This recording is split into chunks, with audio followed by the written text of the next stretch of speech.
Hi, I'm Dr. Amy Robbins, and welcome to Life, Death, and the Space Between. If you've been listening to me for a while now, you've known that I've had an increased interest in psychedelics. I have been doing all my continuing education in the psychedelic space, and I had a spontaneous spiritually transformative experience, which was the visit from my aunt years ago, which opened me up spiritually. But psychedelics is another pathway to opening up to mystical spiritual experiences that can transform you as well. This is not an endorsement for the use of psychedelics. This is just a conversation where you can learn more and continue to explore in your own way. This is a conversation with Matt Zemon. Matt is a best-selling author of this book, Psychedelics for Everyone, a beginner's guide to the powerful medicines for anxiety, depression, addiction, PTSD, and expanded consciousness, and the book Beyond the Trip, a journal for psychedelic preparation and integration, which is something that is very important to me as well, is making sure if you are going to choose to do a psychedelic journey, that you do so responsibly and with intention so you can get the most out of your experience. So in this conversation, we talk about the use of psychedelics, some of the different psychedelics, where we are in terms of legalization for these medicines, these drugs. We also talk about Matt's experience where he connected with his mother who died when he was 22. So make sure you listen all the way to the end to hear more about that and let me know what you think of this episode. With that, here's today's episode of Life, Death, and the Space Between.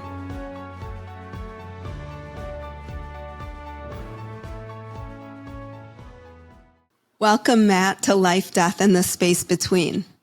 Amy, thanks for having me. I'm excited for this conversation. Me too. This psychedelic space has become one that has been very, very fascinating to me, both personally and professionally. But let's just lay the groundwork first for how you got into this space and what the psychedelic space feels like for you personally. Sure. I fell into this by accident. I had some friends invite me to a guided magic mushroom experience. I wasn't a drug user. It was way outside of my comfort zone. And I went in with low expectations and kind of reluctantly. And that first experience was just so amazingly beautiful. I reconnected with my mom, who had died when I was 22. She was 49. I had this incredible sense of safety and love and realized I did not feel safe and loved in my everyday life. And and reconnected with even the idea that there could be a sacred, let alone there was a sacred, and left that experience saying, what was that? And ended up taking two paths. Part of it, me pursued the science path. I went and got a master's in psychology and neuroscience and mental health and learned how do I read scientific literature and what's happening. And then part of me went and just experienced different psychedelics by different types of practitioners, by taitas and shaman and MDs and PhDs, and have now found this love of working with ceremonial psychedelics and what that leads, and then also working with medical practitioners and how do they incorporate those best practices into their protocols, and conversely working with ceremonial leaders and how do they help reduce the risk for their participants by taking medical best practices. And I straddle both those areas these days. Well, I love that. I'm sitting here scribbling away questions if you're wondering why I grabbed that paper that came across the screen. So many places to go here. And your book, Psychedelics for Everyone, which is a great little, really a handbook, like a handbook to kind of guide you through the different psychedelic medicines, how they work, what they're used for, all of that. But I want to start with, which direction do I want to go here? Let's talk about ceremonial psychedelic use versus medical psychedelic use. And what that looks like currently. The landscape is obviously changing quickly for psychedelics. So maybe let's even back up one more step. Let's talk about right now where the landscape is in terms of what's legal, what's illegal, what's a psychedelic, what's not a psychedelic. I mean, this could be an entire podcast right there. So, but let's start there for people. Yeah. Okay. And I'm going to try to do it and connect to your second question at the same time. So I'm going to try it this way. So there are three ways that people access psychedelics in America. There's a medical model, a decriminalization model, and a spiritual model. So the medical model is for people who want to say, I have a diagnosis and I want a clinical treatment that's going to measure me from starting here and moving to there. In America, our options are ketamine. It's legal in all 50 states, prescribed off-label for a variety of mental health. Off-label means it's not a psychedelic. Off-label actually meaning it's not designated by our FDA for mental health. It's an anesthesia, but people are using it for mental health.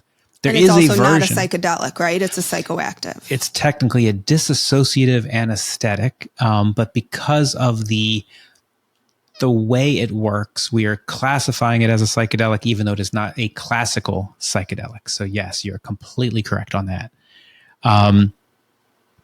So yeah, used off-label. There is a specific type of ketamine called S-ketamine that Johnson & Johnson got through that is used, FDA approved for mental health, but it's radically more expensive, but insurance covers it if you can work your way through that. Coming soon in the medical model, hopefully this August, will be things like MDMA, which incredible results with treatment-resistant post-traumatic stress disorder. We can talk about that later if you'd like. And then hopefully in a couple of years, psilocybin. The FDA has given this breakthrough therapy designation, and maybe that will be coming again into the toolbox of medical professionals to use for people who want to be met in the medical model. So that's area number one. Area number two is... Sorry to stop you, but Sure. Which means that if you go the medical model route, that you will likely need a diagnosis of whatever the research found the medicine, the drug was treating. So if you're going to use MDMA, you will have to have a PTSD diagnosis in order to use that out of the gate. I'm not saying that won't change, but right now the testing was all done with 4 people who had PTSD as their primary diagnosis. Yep, I think that's right on. And then, psilocybin, like one of the big studies right now are with people with terminal diagnoses. So it's the depression, anxiety around terminal patients. But there's also studies with substance use challenges, smoking cessation. So we just don't know. But yes, you need a diagnosis to use the medical model. The decriminalization model is, and we're seeing this with decrim nature chapters all throughout the country. These are, the libertarian view is no adult should tell another adult that they can't put nature in their body. Okay, I get that. The underlying message that is also powerful that I did not understand as a non-drug user who paid no attention to the space was access. So the medical model is very expensive. If you go to a ketamine clinic today and you do kind of a 6 treatment protocol, probably $3,000 to $5,000 is what you could expect to pay out of pocket for in-person ketamine. You can grow your own mushrooms for a lot less. And that's part of what decrim nature is arguing for. And then and let me just stick medical and decriminalization together is what we've seen in states like Colorado and Oregon, where they passed ballot initiatives to create a medical framework for medical practitioners to be able to use the medicine. And they decriminalized a number of psychedelics so that people would have access. So that's how those things went hand in hand. The third model is a spiritual community model, where people say, look, we're a country founded on religious freedom. These entheogens, so that's the term when a psychedelic's used for spiritual purposes, have been used for thousands of years to connect people to their sacred. And in this country founded on religious freedom, we should have the right to do that because there's no compelling interest. These medicines are physiologically safe, they are non-addictive, and there's no reason to stop us from being able to practice these medicines for spiritual purposes. And right now, there's somewhere between 200 and 2,000 psychedelic churches in America. It's a big number. And they're starting to organize around different associations and things. But and they're if you trying are to a find psychedelic church, you can only use one specific type of psychedelic, right? You have to organize around psilocybin or LSD or ayahuasca or whatever it is? That's actually a really interesting question, Amy, because this is what a lot of the churches are wrestling with. Today, there are only 4 churches that have been given exemptions from our Controlled Substances Act to practice completely above ground federally. We have the Native American Church, they use peyote, and then we have 3 different ayahuasca churches that use ayahuasca. One sacrament, that's what they're organized around. These other 200 to 2,000, some of them are what we call monosacrament, working with ayahuasca, iboga, psilocybin, you pick your thing. But some are multi-sacrament, where they're working with. So I know of a number of communities that use like a heart opener as one part of their ceremony. So they'll use an MDA or an MDMA on day 1. Then they'll use psilocybin, an interconnectedness of all things, I would call that, on day 2. And then they may move to a non-duality, Bufo, 5-MeO-DMT, on day 3. So that would be a polysacrament church. None of those polysacrament churches have applied for an exemption yet because there really isn't a pathway to do that the government has never granted one voluntarily. And in most cases, the exemptions sit unanswered. The exemption requests sit unanswered. And the churches have to attest that they won't practice their religion while they're waiting to hear from the government. And there's a whole legality question of that. So the religion of psilocybin and MDMA together, they will not practice that religion. Or even this monosacrament churches, anyone who applies for an exemption is supposed to say, we will not practice until you give us an answer. But years go by and the government doesn't give an answer. So it's not the most straightforward practice or process today. So, but ceremonial psychedelics, you're talking about usage in the United States. I am. And then there's also people who I know go out of the United States to go to Costa Rica, the Amazon, Peru, all of these places where it is legal. Yeah, it's either legalized or not, or really, not criminalized. And I put that as like the broad category I call psychedelic tourism.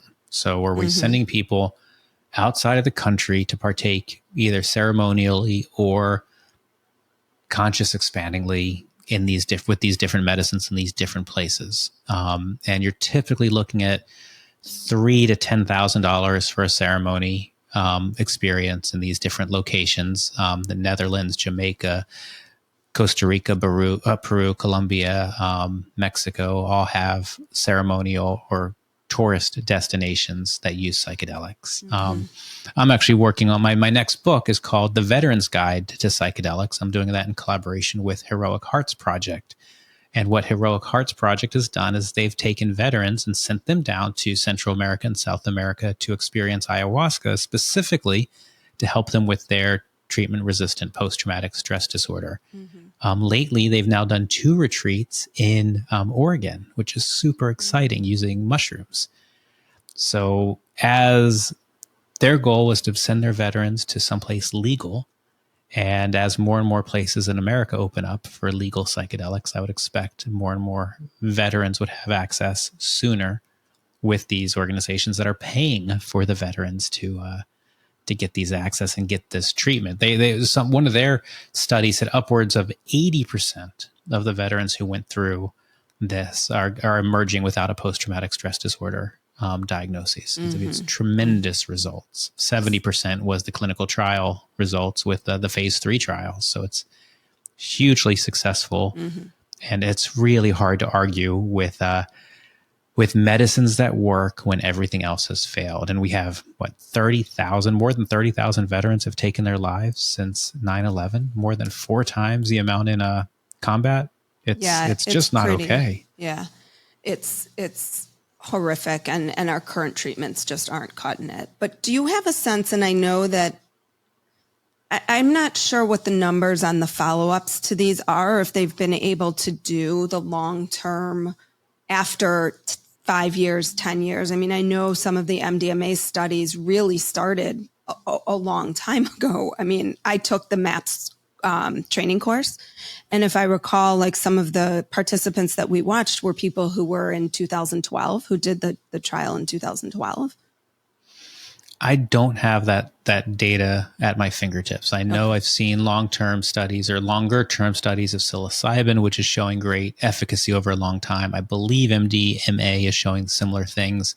Ketamine, going back to that, is trickier. Ketamine's life cycle is the efficacy seems to be shorter than these other than the classic psychedelic of psilocybin, or the synthetic psychedelic of MDMA seems to last longer than ketamine for efficacy. Mm-hmm. But perhaps it would be that you would need like a booster dose or something like that after 6 months or a year, or you'd go every, I don't know, six months, a year, whatever, 2 years, like maybe it would get longer over time, almost like, other medicines that we use in that way. Yeah, I'm seeing people. So I have a friend who, 23 different medications over his life, nothing's worked. So significant depression, ketamine worked. And for him, he did his, I think, 6 doses so they call it like a flood protocol. You do 6 doses in, let's call it 4 weeks. And then what most doctors who are using it for that type of depression are doing is they're seeing, okay, how far out can they go? Can he go 2 weeks? Can he go 3 weeks? Can he go 4 weeks without a booster? Some go months, some go weeks. But typically with ketamine, you get into some type of repeat booster process. So maybe, again, it's weeks or months, depending on who the person is and depending on why you're doing it. That's very different. And I'm just going to clarify this for a second. People who have long-term treatment-resistant depression, that might be a cycle for them. That's very different than the person who has an episodic depression and has chosen this path. And this is really, I think this is really interesting. I mean, it's ketamine is not supposed to be the first choice option in our country. You're supposed to go through the antidepressant protocols first. And the challenges that I see with that is, we know antidepressants work maybe with 40% of the population. And they come with these side effects of weight gain, lethargy, suicidal ideation, sexual dysfunction. We know that. And they take weeks to find out if they're even working. And then it takes weeks or months to get you off of them before you can try another. Mm-hmm. Ketamine works within hours. And it either works or it doesn't. You find out relatively quickly. And it's not addictive. It's not addictive in the same way that an antidepressant is. There are addictive qualities to ketamine versus that we need to be careful of, especially in recreational use. But it doesn't have the side effects. It doesn't have those. And I just don't understand how come ketamine hasn't moved up as a primary solution versus going through the whole antidepressant process first. I guess that begs my next question, which is, are there people, your book is Psychedelics for Everyone, mm-hmm. Who are the people that you would say psychedelics are not for? I know a lot of psychiatrists that I work with, that I refer to me, that are very trepidatious. Some of it I think is they just haven't done the research and they don't understand, but they're very trepidatious about moving into using these medicines or drugs. I'm using them interchangeably mm-hmm. because technically they're not legalized yet, so they're not supposed to, in some states, so they're not supposed to be called medicines. It's a whole thing. It is a whole thing. So, so the book is called Psychedelics for Everyone. And I do not at all mean that everyone should take a psychedelic. I hope that people read this book to help determine whether psychedelics are right for them, to understand someone they know or love who is using psychedelics, or just to give more information on how to vote in the next election. There are definitely people with pre-existing conditions or history that makes them not a good candidate for psychedelics. So right off the bat, schizophrenia. If you are schizophrenic, this is not a good solution. Or have a family history. And then researchers would say family history. Yeah, right. Exactly. Where family history gets interesting is, yes, if you're a youth listening to this and you're under, let's say, 30, and you have close family history with psychosis or even bipolar, yeah, maybe it's not the right time for you to experiment with these medicines. But you're 50 and listening to this, and you have a family member, but you've never experienced signs of bipolar or schizophrenia yourself, it's probably okay. And I also look at like the lineage too, like how many people are we talking about here when I assess for anything? Because I do think, not so much with schizophrenia, but I do think that there are there's the bio, the psycho, and the social components of disease or pathology. And so I'm always assessing, okay, we know that your uncle had bipolar disorder or, was an alcoholic, let's say, but we don't know what flipped the switch to cause that. So I think just for people to be aware in their general life, but also as this isn't like go use psychedelics if it was only your uncle. It's just to think about the whole context as well. No, I think that whole context, Amy, that you're bringing up here is, so like, I don't use the word safe, or I try not to use the word safe. I try to use the words risk reduced. I talk about all the time. I love Dr. David Nutt's study from Imperial College of London, where he said, let's forget how drugs are classified and just stack them up against each other in relation to harm to self and harm to others. And when he did this study, the most dangerous drug, harm to self, harm to others, was alcohol. It was like a 72. And as you move your way down his results, you get to heroin and tobacco, and all the way in the far right are mushrooms. They're a 6, and LSD is a 7, and MDMA is a 9. So are psychedelics dangerous? Of course they are. Just like acetaminophen causes almost 2,000 deaths a year, every drug, depending on dose and setting, can be dangerous, can become a poison.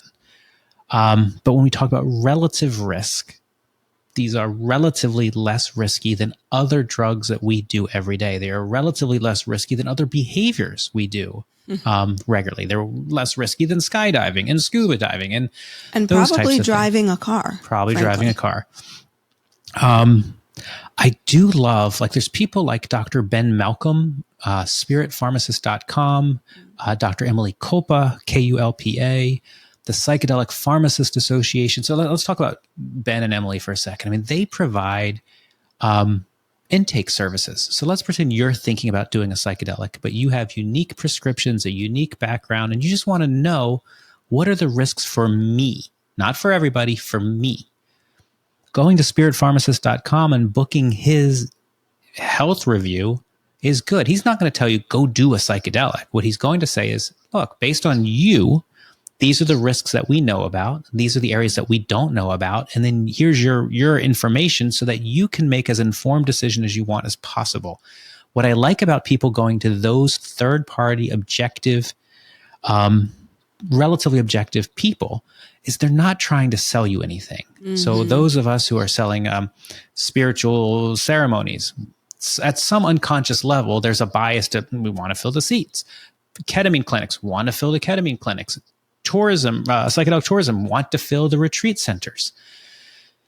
Emily, Ben, they have nothing to sell you but information. So it's a nice place to go before deciding to spend $3,000 to $10,000 on whatever psychedelic solution that you decide, or just deciding to grow your own mushrooms or do whatever else you're going to do. It's nice to be able to get that information from a knowledgeable source. It's like a psychedelic home inspector. Like a psychedelic home inspector for your own home. I love that. Right. That's great. Right. They don't have any motive but to tell you what the situation is. And then you can go on your own and make the decisions based on that. Absolutely. Yeah. So I love that. Those people do that. I think there's going to be more of those coming out, and it's nice to be able to, because sometimes our own medical professionals that we use personally are well-intentioned, but they just don't have the information. I mean, there's so much happening in this space. And I mean, actually, I'll stick with just one more thing. We talk about bipolar. So the research, for the most part, has excluded bipolar from research because it's hard. Yet Dr. James Fadiman will talk about the thousands and thousands of citizen scientists who are out there who are bipolar and are using psychedelics, just not in a manic state. And that information's out there. The other example that is getting some more attention now is autism and psychedelics. University of Toronto and Imperial College are doing work that's incredible. And these, because we're talking about rewiring the brain. Yeah, we're talking about breaking repetitive thinking patterns, and sometimes that can be a behavioral shift, and sometimes it can be more of a embedded challenge. But it can make a difference. When you talk, there is a Psychedelics Autism Association and group. They do weekly calls for people with autism, and they do monthly calls for parents of people with autism. And it is awesome. And you can talk to them about, I think about one person said, my life, I didn't have panic attacks. My life was a panic attack. And for that person, MDMA gave him 4 hours or 5 hours of, it doesn't have to feel like this. And now once a year, he uses MDMA as his beacon. The another one said, I couldn't read the room, and my affect was so flat, my parents didn't even know I loved them. And for that person, LSD unlocked both. And he's like, I just didn't understand social dynamics. How incredible that this... And this, now they do, or now they can recognize that they have the capacity, but they still have to work on that. They still have to work on, absolutely. But it was, it showed them what was possible. And their weekly calls are story after story after story of psychedelics unlocking some piece of this.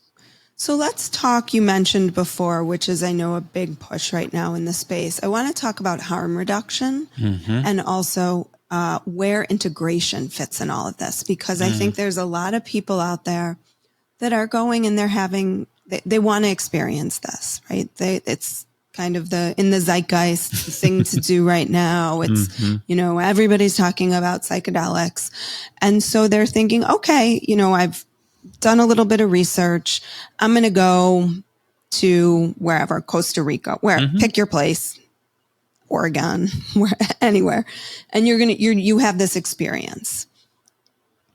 How do you move it from being a one-off experience that might have been like something really cool that you can now talk about at cocktail parties to really meaningful change? And are we talking about perhaps different people who are using these drugs for different purposes here? I mean, I'm, as you are, in the field of really helping people to heal.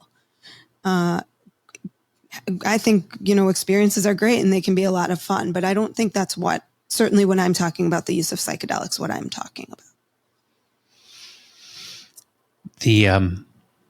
So when we talk about the intention going into the medicine, so I try not to be judgmental. This type of tool meets people at all different stages for all different things. But for those who want to shift behaviors, to shift perspectives, to expand consciousness, you're asking, how do they, how can you do this? How can you optimize this? The first thing I say is psychedelics aren't a cure for anything. These are catalysts. These are catalysts that help us remember who we are, remember that we are loved, remember that we are worthy, remember that we are enough, remember that however we are thinking isn't the only way to think, and it isn't how we used to think. And with those remembrances for many of us, come insights, and those insights can eventually be turned into behaviors and shifting of how we interact with this world. In the remembrance, for many of us, and Johns Hopkins talks about it, and they use the mystical experience questionnaire to see if there was some type of mystical experience that occurred. And what they have found is, for those of us who have a psychedelic and have a mystical experience, the ability for this to last longer increases radically. As defined by what? Can you simplify? I know it was based on a questionnaire. Yeah, and I also know there was some controversy recently around this, which was very sad to see. But Roland Griffiths was really who was at the forefront of the mystical experience. He was at the forefront recently. But what's interesting about the mystical experience questionnaire is it's going back 30 years and has been validated on a number of different studies, going back even to Walter Pahnke in the Good Friday experiment from early 60s. So we have the idea that you have some type of connection with some type of sacred during this experience is what we're really talking about. So feeling the presence of God, universe, source, loved ones, spirit guides, angels, whatever that might be. My podcast people love these things. Yes. Though any of those would qualify. Any of those would qualify. And you lose track of time and it becomes hard to talk about. And it's this... The ineffability of it. The ineffability. Mm-hmm. So we... Which, by the way, I think also parallels people who have had mystical experiences, near-death experiences, spiritual transformative experiences in their life and talk about coming back from those, and it completely changed them. So there's an interesting parallel that's there. beautiful. And I love that. I love when, so it's actually, I'm going to take us down a little sidecar here. So many people in psychedelics talk about kind of the connection with Eastern religions, and that's cool. And I can totally see the connection with yogi practices and Hinduism. But there is a connection with almost all of the wisdom traditions. There are a lot of Christian mystics that have had deep meaning experiences, and those are very similar to what people report with psychedelic experiences. There are the Sufism with Islam, is those mystic teachers had a lot that's similar. Kabbalah with Judaism. There's a lot of pathways through mystic traditions. And what's I think is beautiful about psychedelics, and we're seeing it. We're seeing like Ligare, the Christian psychedelics group, Sufa with the Jewish psychedelic group. There's lots of these groups appearing now that are based on wisdom traditions that many people in our country grew up with. And they're able to take the insights from these experiences and then go maybe get a new relationship with the tradition that they've grown up with, or approach it from a different way that feels maybe less weaponized or less or more real than how it had been previously for them. So that spiritual connection, I think, is a big deal, which then I'm trying to think where we're headed with this. We were talking about just harm reduction and how to get the most of your experience if you're. Yeah. So not cures, but catalysts. So then the question becomes, you've had this insight, you've had this connection. What's next? And that's integration. So, I mean, in the communities that I work with, there's 4 weeks of homework with community calls every week. For many people, they're working with coaches and therapists on unpacking what is it that you saw? How did it make you feel?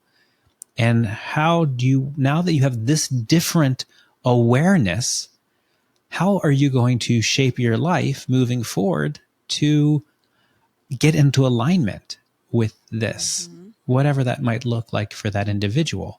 The language used in the space is that this doesn't change who you are. It changes how you act. And again, it's remembering that, I've created these stories and these myths on top of who I was, which led to these behaviors. I'm going to take those away and I'm going to do this moving forward. And should you choose to act differently, right? I mean, I think it's like you could be revealed all these truths, and I do feel like it reveals a whole lot of truths in these experiences and these journeys. But then it's like you said, what are you going to do now that you know these truths? You could go back to your life exactly as it was and nothing changes. Or you can do the work that I think psychedelics helps expose for people who have been in therapy a long time and feel like they just can't kind of get over or through that like hump. This kind of helps you, I think, see the landscape differently. And then you get to make the choice what you do once you've seen the new landscape.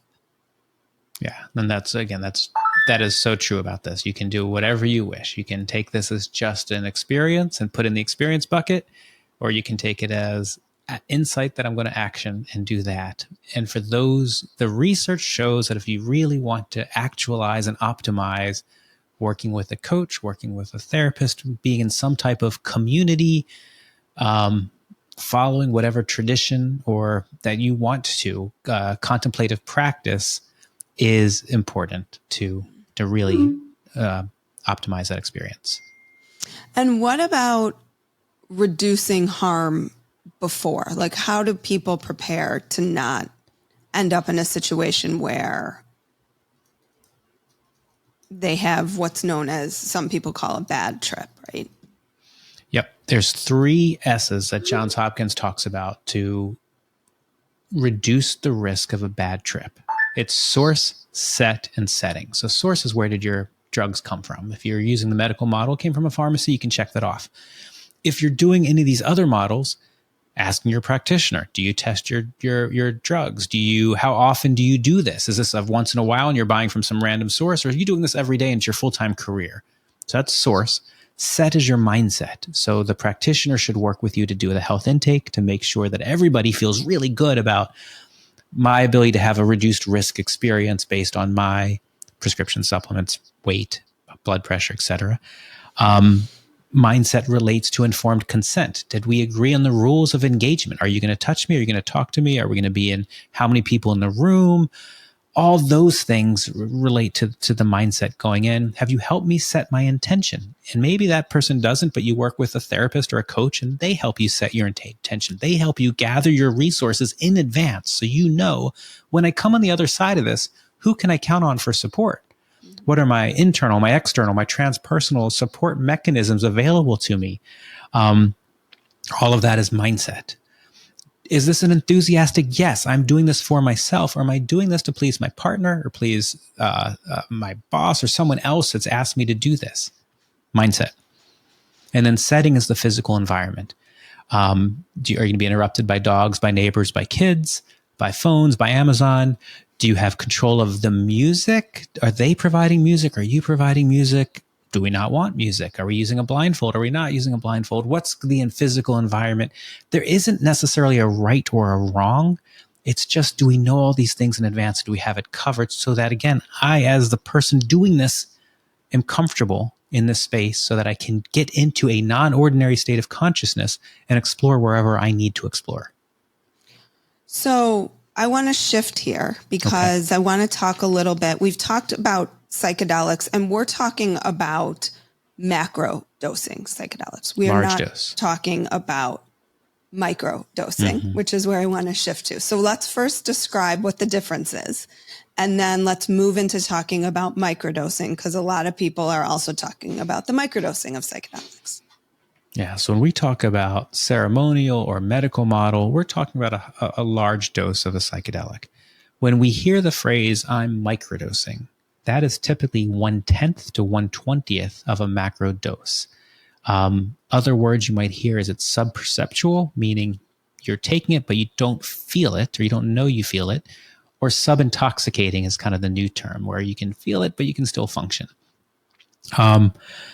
Microdosing came really popular out of Silicon Valley. They said, well, wait a minute, if in macrodoses we can solve all sorts of problems, maybe we don't need the large dose and we can take this more frequently and be more effective in work. And then that moved out to, well, maybe we can be more effective in family and have less depression and anxiety and create and increase creativity. And all these things are leading to why people are microdosing.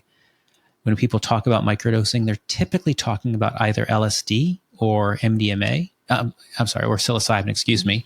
But people are microdosing with a variety of other products. When you microdose, there's two protocols that people follow. There's James Fadiman's protocol, which is you take it on day 1, you leave it in your body on day 2, it comes out on day 3, and you repeat on day 4. Do that for 4 weeks and take a 2-week break. Paul Stamets says, it's too complicated. Take it 4 days in a row, take 3 days off, do that for 4 weeks and take a 2-week break. But I think what's important here is neither of them are microdosing consistently every day. Correct. Neither every day, and the 2-week break. There is some theory, not proven, that if you don't take the break, you're potentially increasing cardiovascular risk. So 2-week break, not every day, small amounts is how this works. Now, the literature is mixed. There is research that says this works, and there's other research that says this is a placebo. If you're interested in more about the research, go to a Microdose Collective. That organization puts tons of research out or publishes it just so people can see it. Moms on Mushrooms. And I've also heard it's really hard to research microdosing in a formal setting. Correct. Because people need to show up consistently. There's a lot of other factors that can play into efficacy of it. It's not as controlled, I guess. It's nowhere near as controlled. There have been some cool studies using text-based, opt-in text-based programs where you'd get a text saying, did you microdose today? Yes or no? Yes. If yes, how do you feel? 1 to 5. And very, very simple. And then they've done that for thousands and thousands of people and gotten some information. But no control group that didn't microdose. No control group. And what's microdosing to me versus you? And yes. So it's very inconsistent. Got it.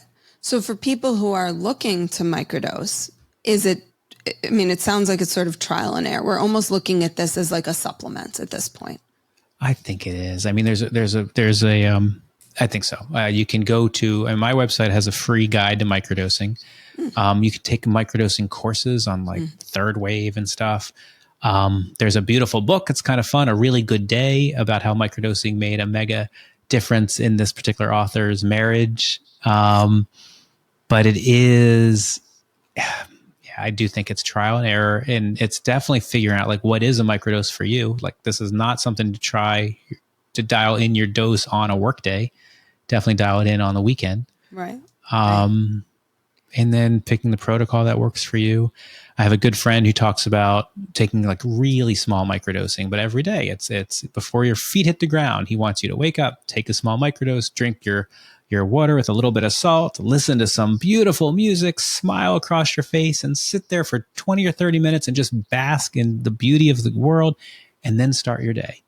Now, is it the microdose that made a difference for the rest of the day? Is it that practice that made a difference for the rest of the day? Is it both of it? I don't know. Well, and I love that argument with psychedelics too, right? They've not teased out the music from the psychedelic experience. So I know that that's probably not likely, but I've heard people talking about perhaps it is the music that's actually what's healing people and not the psychedelic. You're certainly very suggestible in the psychedelic large dose states. So like I know in the ceremonies, go ahead. No, go ahead. On the ceremonies that I've been involved with, I mean, we make a lot of effort to use medicine music across a variety of language, but really focused around love, power within, connectedness of all. But I do know that there are therapists who believe in talking with their people throughout the experience. And if you have, it takes a very special relationship to allow someone to have that much dialogue while on medicine, because it's highly influential. Mm-hmm.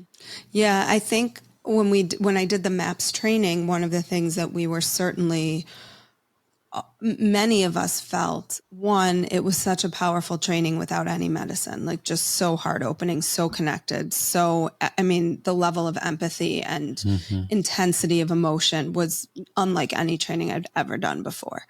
But we did a session where we just listened to the music, and because we couldn't believe that because the placebo effect for non-MDMA, for the patients that did not take MDMA, was pretty high. I think it was like 40% or something around that, who had the remittance of PTSD symptoms.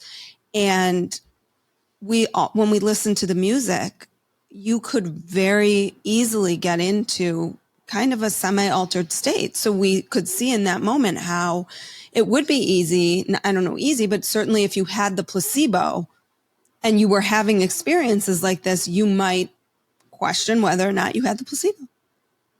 And then, in that study that you're referring to, that training we're talking about, also, just to be clear, it was the protocol with MDMA, treatment-resistant post-traumatic stress disorders, 3 sessions of MDMA with 3 sessions of therapy before and after. So it's right. It's 12 sessions of therapy too. Yeah, right.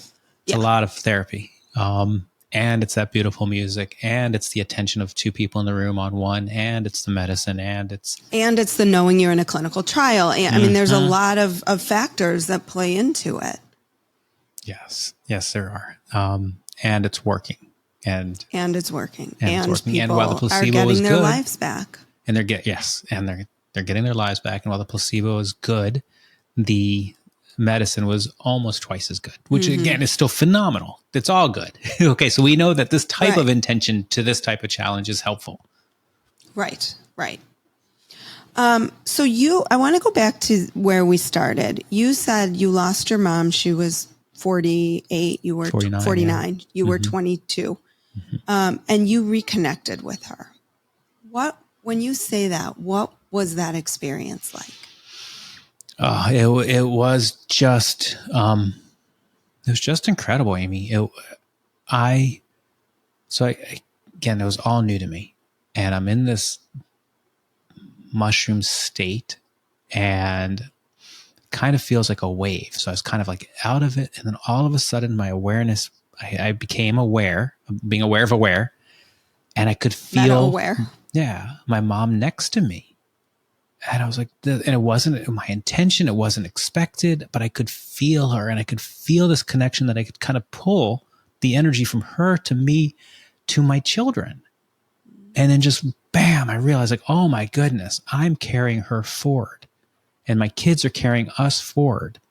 And she's not gone. She's here in all of me and in all of us.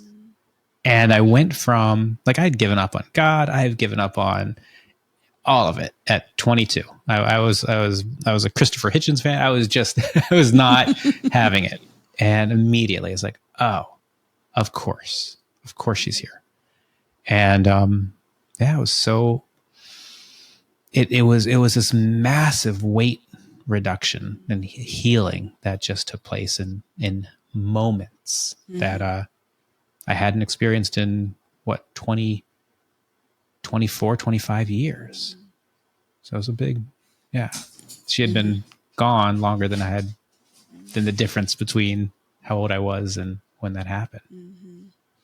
Yeah, I think that's certainly been similar to my experiences and I think people, same with any kind of intuitive or psychic experience I had, I think people assume that the person suddenly shows up for you in their form. And for some people that happens, but in ceremonies that I've done, my experience is quite similar to that, where you just feel a shift in the energetic presence of the space and it's so familiar to you.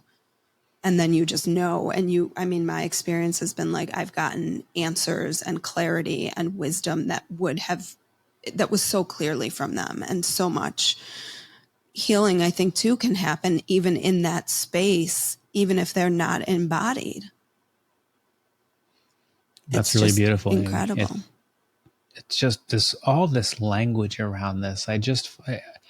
In a million years, I would never thought I'd be talking about energy and in this space and knowledge that is downloaded or given, and that I could have this, information passed on to me in these states of consciousness. And what is conscious? Never did I think we'd be having discussions like this. Mm-hmm. And I just can't believe how it's amazing to me and I'm so grateful for these medicine practitioners that it didn't matter if there were prohibition. It doesn't matter if the government tried to stop. It doesn't matter if the religions tried to stop this work from continuing.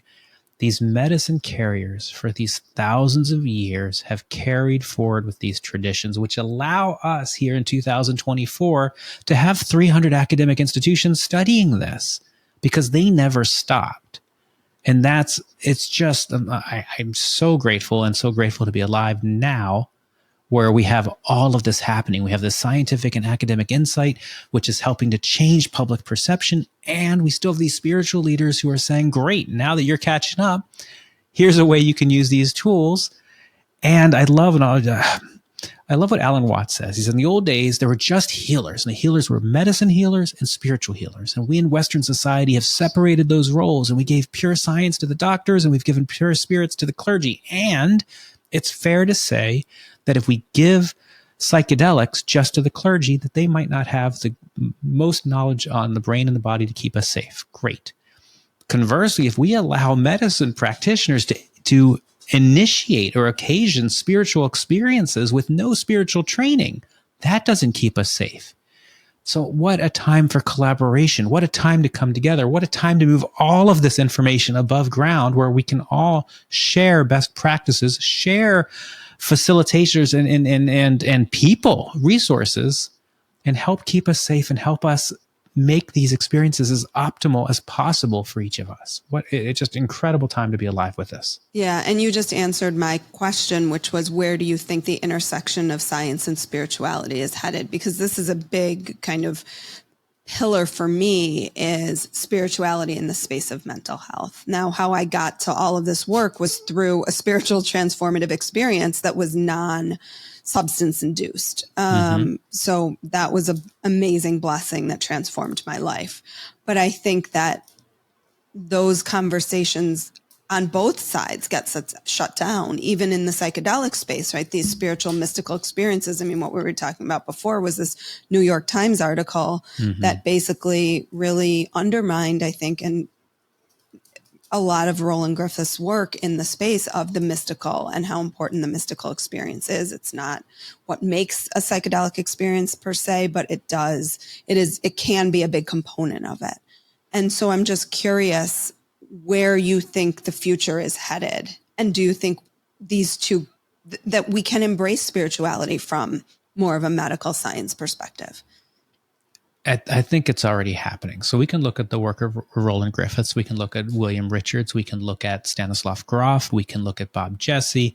There are so many, even Rick Doblin, there are so many people in science who understand that there's something else here. And I can understand those who choose this very traditional medicine path because they believe it is the shortest path to more people getting the help they need to work within that framework. That is beautiful, and I'm so appreciative of what they do. And there's medicine practitioners haven't stopped in the indigenous and the ceremonial spaces, and if we just don't allow them to continue, that's stealing, that's colonialism, and that's not okay. And we're seeing our government just last week or 2 weeks ago, we saw a settlement with the Church of Eagle and Condor where they're going to allow this non-Christian church to use, import, and manufacture ayahuasca in their ceremonies. This is the beginning of those. That is the first time it happened without trial.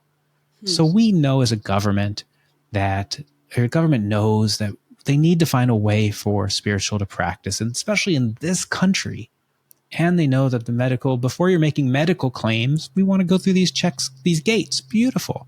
Spiritual groups don't make medical claims or shouldn't make medical claims. And we're seeing this happening, and we're seeing very thoughtful therapists who are playing in both realms, trying to figure out how do they do this and protect their licensure. And hopefully, as more of these exemptions occur, there's more options for those that have licenses to protect them and use and do both.